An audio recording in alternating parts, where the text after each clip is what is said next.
வாழ்க்கையின் வேர்களோ மிக ரகசியமானது. ரகசியம் காண்பதே நம் அவசியமானது.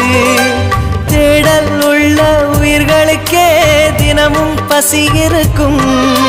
தேடல் என்பது உள்ளவரை வாழ்வில் ருசி இருக்கும். பாடல் போல தேடல் கூட ஒரு சுகமே. இசை பாடி வரும் இளம் காற்றுக்கு உருவமில்லை. காற்றலை இல்லை என்றால் ஒரு பாட்டொலி கேட்பதில்லை. ஒரு காலம் வருகையில் உள்ளம் கொள்ளை போகுதே. ஆனால் காற்றின் முகவரி கண்கள் அறிவதில்லையே. இந்த வாழ்க்கையே ஒரு தேடல் தான்.